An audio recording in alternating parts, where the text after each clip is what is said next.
এই জন্যই নামটা রায়হান রফি, দ্য ডিরেক্টর রায়হান রফি। ডিরেক্টরের আগে দাটা বসাবো, কেননা রায়হান রফি এমন একজন নির্মাতা যিনি খুব ভালোভাবে জানেন একটা প্রজেক্টকে কিভাবে নির্মাণ করতে হবে।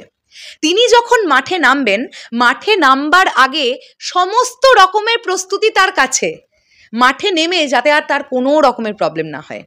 এই যে গতকাল আমরা একটা বিষয় জানতে পেরেছি এবং বিভিন্ন সোশ্যাল মিডিয়ার বিভিন্ন নিউজ চ্যানেলের তরফ থেকে ব্যাপারটা শেয়ার হয়ে গেছে যে 2025-এর কুরবানি ঈদে সব কিছু ঠিকঠাক থাকলে আবারও আমরা রায়হান রফির ডিরেকশনে দ্য মেগা স্টার শাকিব খানকে দেখতে চলেছি।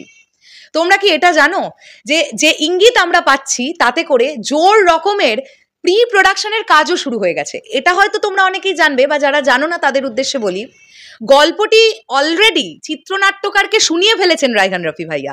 আচ্ছা, এই সিনেমাটার গল্প, এই চিত্রনাট্যও কিন্তু লিখছেন আদনান আদিব খান, যিনি তুফানের চিত্রনাট্য লিখেছিলেন এবং তুফানে একটি চরিত্রে অভিনয়ও করেছিলেন, একটা গেস্ট অ্যাপিয়ারেন্স আমরা দেখতে পেয়েছিলাম তার। সো এই গল্পটাও কিন্তু আদনান আদিব খানই লিখছেন এবং অলরেডি রায়হান রফি ভাইয়া শাকিব ভাইয়ার তরফ থেকে গ্রিন সিগন্যাল পেয়ে গেছেন, চিত্রনাট্যকারকে গল্প শুনিয়ে ফেলেছেন, স্ক্রিপ্টিং এর কাজ স্টার্ট হয়ে গেছে, আমার ধারণা অনেকটা হয়েও গেছে, এগিয়েও গেছে। আমি তোমাদেরকে একটা ছবি দেখাবো, আমি জানি না যে এটাই এক্স্যাক্টলি এই প্রজেক্টের প্রি প্রোডাকশনের ছবি কিনা, কিন্তু কিছু তো একটা মিটিং চলছে এবং সেখানে আমরা যাদেরকে দেখতে পাচ্ছি, রায়হান রফি ভাইয়া নিজে স্টোরি শেয়ার করেছেন, তিনি সিনেমা ছাড়া অন্য কিছু বিষয়ে তার স্টোরিতে দেবেন এটা তো আমার মনে হয় না।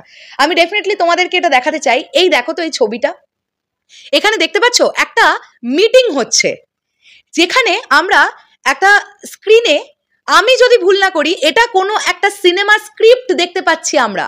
একটা সিন থেকে কমপ্লিট হয়ে আরেকটা সিনে যাওয়ার সময় দেখবে একটা মাঝখানে গ্যাপ থাকে। তোমরা যদি কেউ কখনো সিনেমা স্ক্রিপ্ট পড়ে থাকো তাহলে আমি কি বলছি তোমরা বুঝতে পারবে।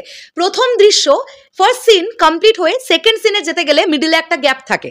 তো আমরা সেই ধরনের একটা পেজ মোস্ট প্রবাবলি দেখতে পাচ্ছি। তাহলে কি এটা এই সিনেমাটা, যেটা 2025-এর কুরবানি ঈদে রায়হান রফির ডিরেকশনে শাকিব ভাইয়া যে সিনেমাটা নিয়ে আসছেন আবার, তাহলে কি এটা সেই সিনেমারই চিত্রনাট্য অলরেডি তৈরি হচ্ছে এবং টিম মিটিং শুরু করে দিয়েছে কিভাবে তারা পুরো ব্যাপারটা করবে।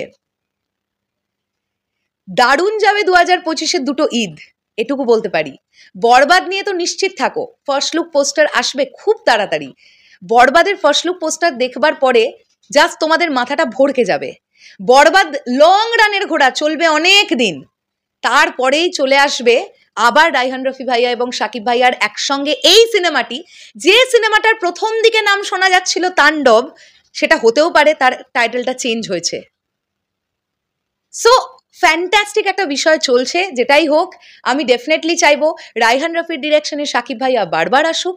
আমি এটাও চাইবো যে বরবাদ যদি ভীষণ ভালো একটা গল্প হয়, ভীষণ ভালোভাবে মেকিং হয়, তাহলে মেহেদী হাসান হৃদয় ভাইয়ার ডিরেকশনেও শাকিব ভাইয়া বারবার আসুন। আর এটাতেও আমরা খুব হ্যাপি হয়েছি যে কাজল আরিফিন অমি, তিনিও শাকিব ভাইয়াকে নিয়ে একটি ছবি আনবেন, যেটার একটা একদম প্রাইমারি স্টেজে কথা হয়ে আছে। এই যে নবপ্রজন্মের যারা ডিরেক্টর, যাদের ভিশনটা একদম অত্যাধুনিক, তাদের সঙ্গে শাকিব ভাইয়া কাজ করছেন, এর থেকে বেশি আর কি চাই। এই নতুন ডিরেক্টরসরা কতটা ব্লেসড যে শাকিব ভাইয়ার মতন একজন মেগাস্টারকে নিয়ে তারা কাজ করতে পারছেন। যদিও এই কথাটা প্রত্যেকজন ডিরেক্টরই বলেন। খুব তাড়াতাড়ি আমরা মেহেদী হাসান হৃদয় ভাইয়ার সঙ্গে একটি ইন্টারভিউ সেশন আমাদের চ্যানেলের তরফ থেকে আপলোড করব কয়েকটা দিন পরে। সেখানে তোমরা বুঝতে পারবে মেহেদী হাসান হৃদয় ভাইয়া শাকিব ভাইয়াকে নিয়ে কতটা হ্যাপি এবং কতটা প্রাউড আর কতটা ইমোশনাল হয়ে গেছেন একজন ডিরেক্টর হিসেবে, যে শাকিব ভাইয়াকে নিয়ে তার প্রথম কাজ এটা। সো ফ্যান্টাস্টিক একটা বিষয়, দেখা যাক কি হয়। আমরা রায়হান রফি ভাইয়ার এই ছবিটা নিয়েও অনেক অনেক অনেক এক্সাইটেড থাকছি, কেননা রায়হান রফি যতবারই এসেছেন ম্যাক্সিমাম সময় তিনি সাকসেসফুল। আর কুরবানি ঈদ হলে তো কোনো কথাই নেই, রাফি ভাইয়ার ওই উইন্ডোটা খুব লাকি, যতবারই আসেন ততবারই ব্লাস্ট ঘটান বক্স অফিসে। শেষ করলাম ভিডিওটা, আসছে আবার খুব শিগগিরই নতুন কোনো ভিডিও নিয়ে। তাহলে এখনের জন্যে টাটা।